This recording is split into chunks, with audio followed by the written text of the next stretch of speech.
Welcome to NBT World's The Fireside. I'm Benjamin Ruchopagan. And I'm Om Supanida Janmoon. Every week we have a fireside chat exploring what's going on in Thailand, diving deep into our latest obsessions. So for this episode, you kind of have to remember the previous one. So how well do you remember the one about over-tourism? Yeah. About over-tourism. Actually, we have talked about the solution as well, the situation about it and the solution that how Thailand tried to reduce the problems because of it. So, we're talking about different solutions like doing a tourism tax to try to support tourism services and provide travel health insurance. And we also talked about the DTV visa as well for digital nomads, right? Yeah.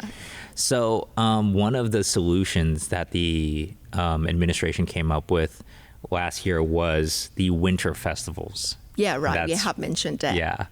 And that was like a major boost to tourism because it introduced a lot of big events, events that were already big, like countdowns were made even bigger. Yeah. Yeah. You talk about countdown. There's so many people come to the central part of Thailand in order to celebrate countdown. But winter festival, it seems like the government tried to attract more people to discover the hidden gems in Thailand as well. So like Chiang Mai, Hat Yai, Songkhla, and Suphanburi. Yeah, that's right. The winter festivals boosted tourism, but they also decentralized it. Yeah, but it doesn't mean that they try to introduce hidden gems without promoting Bangkok, because Bangkok's Countdown Festival was also great this year because we have Lisa as well performance, which we have never had this kind of performance before. Lisa never come to have a show solo in Thailand before, so it was big this year for us Thai people. It was a huge deal. However, it's not winter anymore. It's not the tourist high season. So now we are the shoulder season from April to June, right? So most people expect the tourism scene to slow down, fewer crowds, cheaper flight accommodation, and a quiet, relaxed atmosphere. I think you're definitely right about the flights and the accommodations becoming cheaper around this time, but we have so many events lined up that it's really not just going to be that low anymore. The low season, I think we can expect a lot of activity actually. So this year we're going to have the Thailand Summer Festivals. Ooh. And the Summer Festivals, they last 7 months from the beginning of March into the end of September. And it's what the Tourism Authority of Thailand is calling 7 months, 7 wonders. So right. This episode is going to be diving deep into all of the 7 months and some of the highlight events that were really highly anticipated that we really are looking forward to. Yeah. There's over 70 events though, so be sure to follow more updates from the Tourism Authority of Thailand and from here, all of us at NBT World as well. And without further ado, let's break it down. So March is mostly behind us, unfortunately, but it is the first month kicking off these 7 wonders. We have the MotoGP Grand Prix held from February 28th to March 2nd in the northeastern province of Buriram. And it was a huge deal because it was the first time in 25 years that a season opener of the MotoGP was held in Southeast Asia, and definitely the first in Thailand. So, yeah, I can see myself enjoy this event, and but another show or another events that I think I would enjoy the most is music and concerts. Me too, honestly. Like yeah, music festival, right? So if you weren't a big fan on sports or cars or something like that, March also had Pattaya Music Festival 2025 Sound on the Sand. It features over 50 renowned Thai and international artists across multiple genres. So what's great is that the concert stages were spread out with the first weekend at Pattaya Beach, the second at Jom Tien Beach, and the third at Lan Pona Gleur Park and Got Lan. So it's all passed. Yeah, I definitely have to catch it next year because I love the idea of a concert on the beach. I mean, hopefully they cleaned up after themselves and there's a huge beach cleaning process. Yeah, so if you have experienced this, you have attended this event, so please comment and let us know. Give us a comment and let us know how was it. Yeah, let us know what we missed out on. So that was March, and there's actually still more events in March, so be sure to check out more updates from us. Right. Now, we move over to April, and the April festivals are all about Songkran. Songkran is a huge event. It's probably one of the biggest events outside of the high season because it's considered the Thai New Year. And most people think of Songkran as like just an incredible water fight, everybody, splashing water, having fun and everything like that.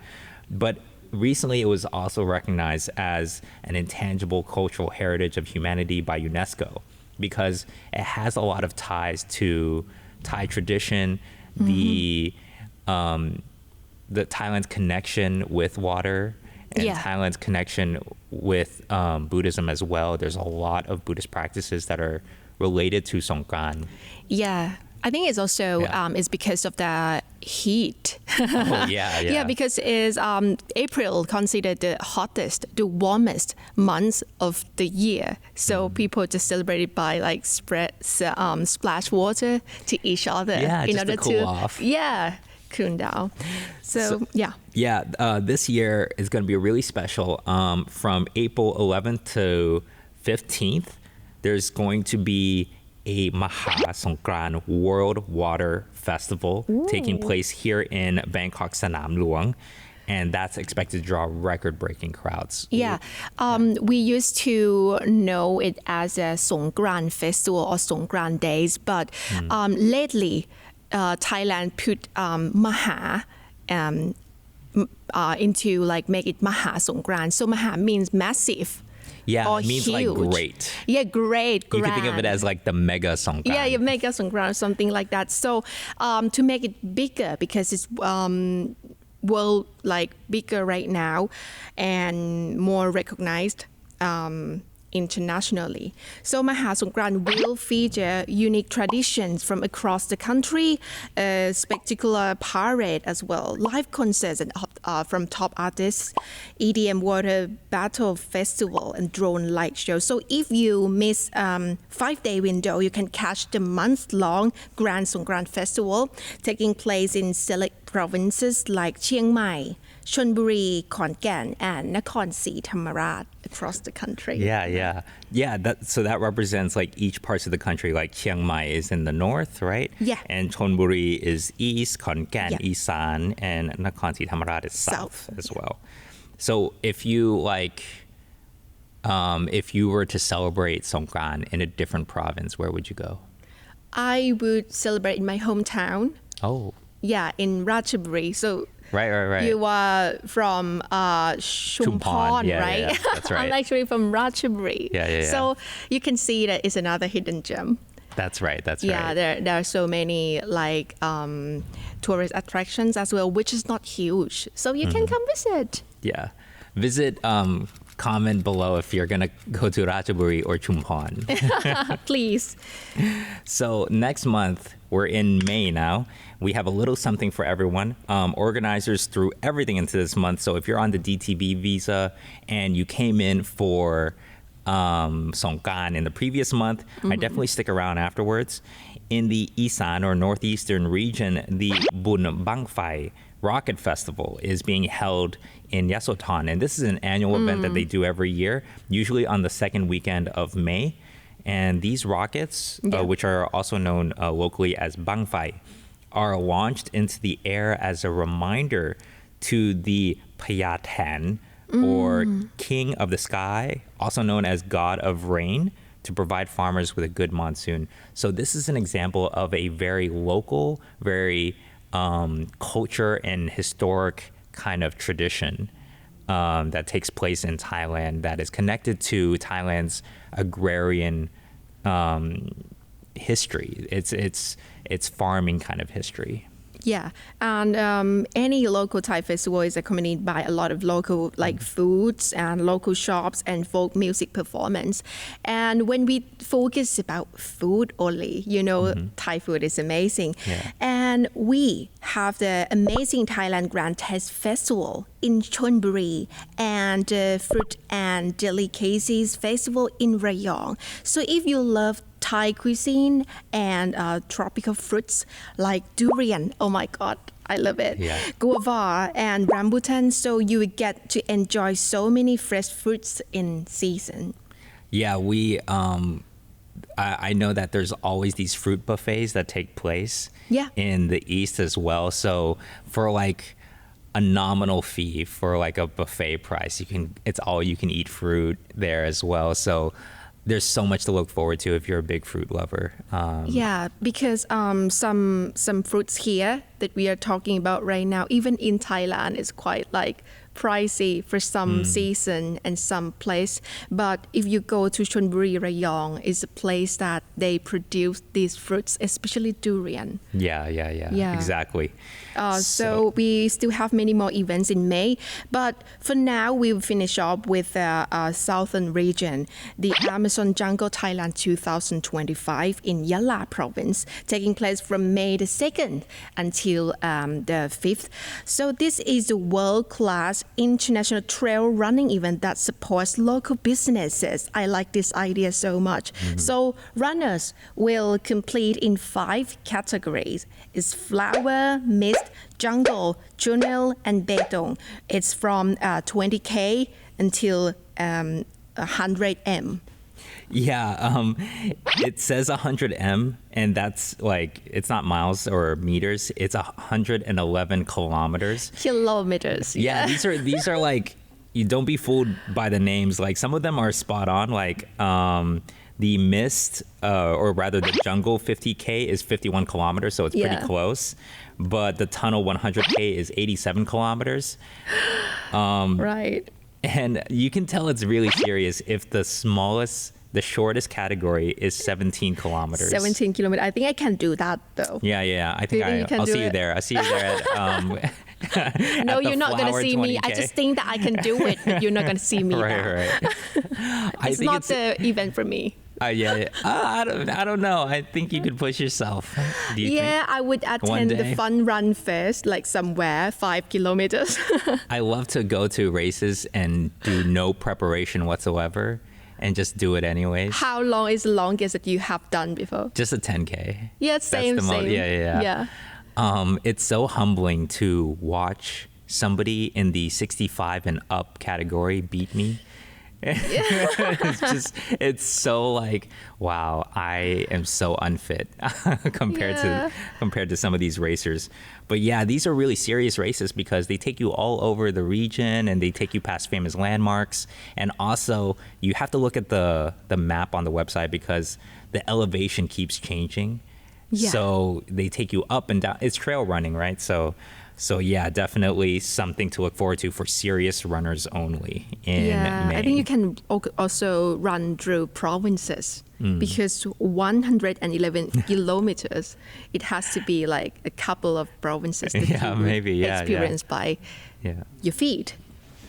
So let's go ahead and move on to the next month.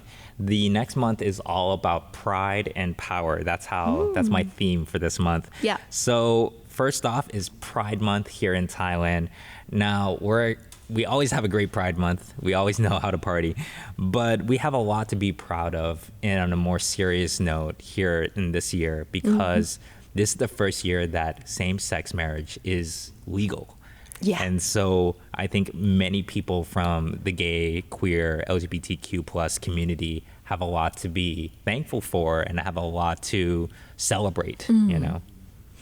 Visitors are spoiled for choice. There's going to be celebrations not just here in the capital with River Pride of Bangkok 2025. So we have a Chao Phraya theme here in Bangkok, but also in Surat Thani, Chiang Mai, Chonburi, and Phuket. So some major towns as well. Yeah, we have also mentioned this event before. The second edition of Taka Splash International Soft Power Forum will be back in June as well.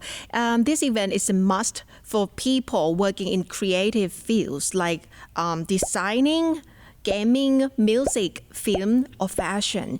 However, several other industries will be represented at this event, including food, sports, literature, and wellness. So these are all the pillars that have been identified as part of Thailand's soft power attendees.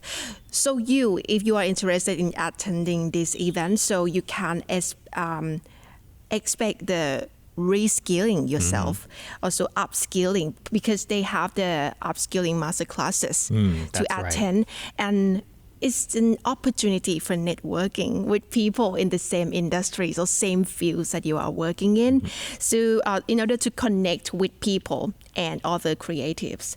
And there's so many of performances that you can enjoy as well. Yeah. It's not just going to be all work. There's going to be a lot of performances across genres, new performances like pop and hip hop kind of performances, as well as more traditional folk Thai performances as well. So I think it's really cool to connect with other people.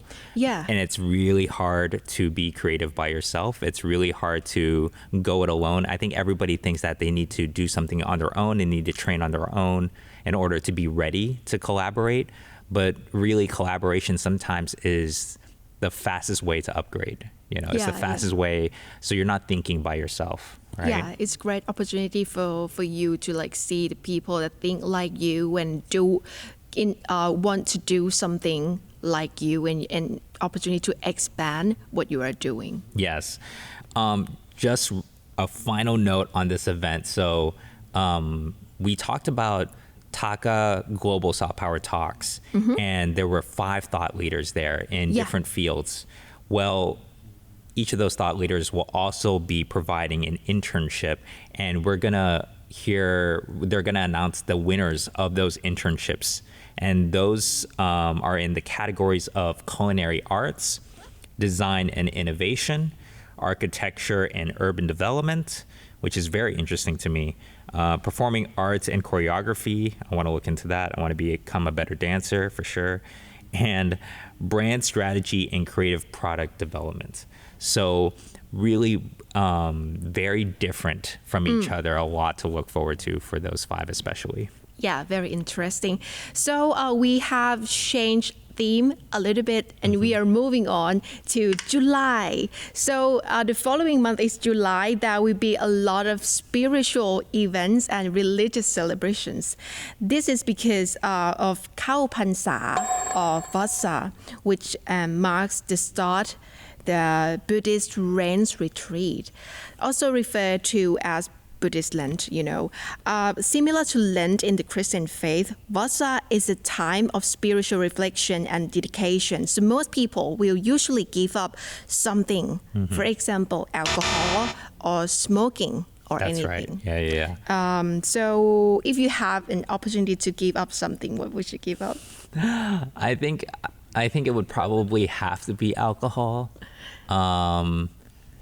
I am giving up alcohol now, but I think I would just it would be nice to have some friends to give it up with you and just help me out. You don't look like someone who drink alcohol on a regular basis. Oh, man, you should have known me last year. Okay, I would give up on swiping. Oh yeah. I would say scrolling. I would say scrolling. Swiping is for something else. right. Scrolling, yeah. If you should give up swiping. I forget which direction it is. Never mind. It's fine.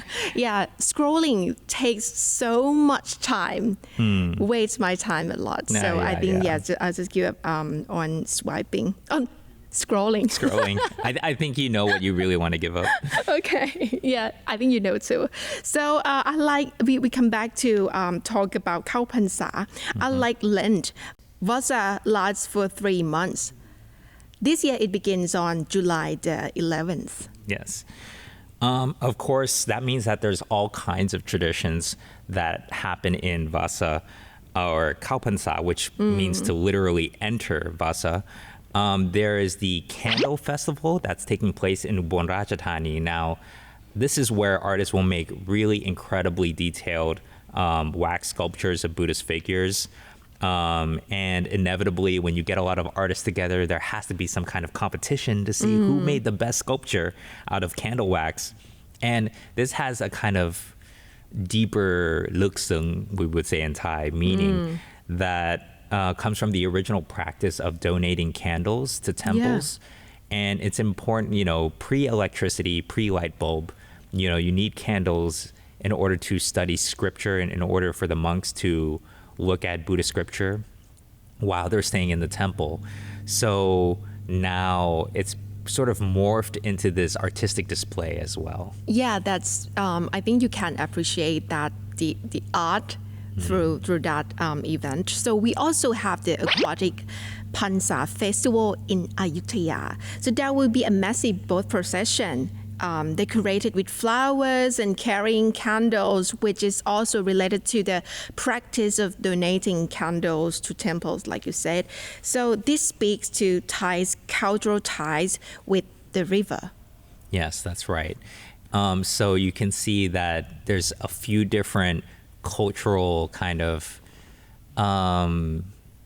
there's a few different cultural ties, both to the river, both to the temple, that really reflected in the Ayutthaya celebration as well. Yeah, because in the past, Ayutthaya was the capital city, and also people commute from some place to another through river. That's right, that's right. So I know that these are all very religious kind of celebrations, and people get kind of scared, like, oh, am I going to do the right or wrong thing? Yeah. Don't worry too much at all. If anything, you should see it as a blessing because, if you're not really into the party scene and you're really more about, or maybe you've been partying too much, you've been partying through all of these events. Previous months. Yeah. It's a great time for sort of spiritual reflection. It's a great time to do some authentic cultural activities. And and if people, want to come and, cherish the tradition and the culture of Thailand, then I think July is a great month. Yeah, as you say, don't be afraid in order to attend these events because Thai people would welcome you and will think that, oh, it's so cute that you come to participate in these religious events, and we will welcome you for sure. On the other hand, August will also have some major events like Summer Sonic Bangkok 2025. If you missed the Pattaya stuff back in March, you got to come to Summer Sonic Bangkok 2025. And also, there will be the FIVB Women's Volleyball World Championship taking place here. Now, it's a huge deal because for the first time, 32 teams are competing, which before it's 24. And it's also the first time that the event is being held in Southeast Asia as well. And you're going to get matches in major Thai cities. This is probably related to a stadium requirement, infrastructure requirement. So there will be matches in Phuket, Chiang Mai, Nakhon Ratchasima, and of course Bangkok. They will take place from August 22nd to September 7th. We are moving on to September, which is the last month of the summer festivals. Each year, photographers and travel influencers alike love to visit Phnom Rung Historical Park. So what is it? This is an ancient Khmer temple complex that sits on the top of the extinct volcano in Buriram, which is considered one of the most significant archaeological sites in Thailand. The reason why that people love coming back to get the picture of the sunrise. So it's not just the sunrise, but it's sunrise that rise through 15 doors of the Phnom Rung temple. So this will happen from April to September. The same thing happens for sunsets in March and October.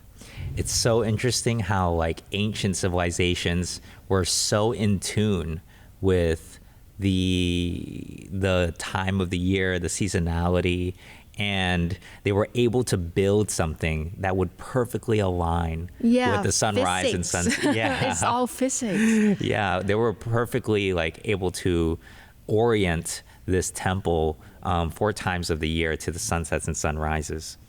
Yeah. Also, if that's a little too still photography for you, travelers might enjoy something that's a little bit more action photography. There's longboat racing around this time as well, and that's a favorite pastime here in Thailand. In the past, it's been held in all 4 regions of Thailand, but we're going to have more details coming up later. Right now, it's looking like Pichit is a major place to go. Oh yeah, so there are a lot to look forward to in 2025. I feel like excited already to like attend Maha Songkran. Oh yeah, for sure. Yeah, because it's very close now. And also Thai airports right now are planning ahead. This year airports are allocating way more capacity for the mid-year period than in previous years, even compared to our peak in 2019. That's really surprising, actually, because, I mean, 2019, so that's pre-pandemic even. And while a lot of domestic travelers are still the majority, international tourists are growing fast. International arrivals have grown, or rather, the anticipated capacity for international arrivals has grown by 65% compared to the previous summer season. So the low season just isn't as low as it used to be. Yeah, so that's it for today. So I want you to let us know, what festival are you most excited about? And you can catch this and all other episodes of The Fireside on NBT World's online channels. You can find us on YouTube, Instagram, Facebook, and Spotify. Thank you so much, and we'll see you all next time. Bye. Bye-bye.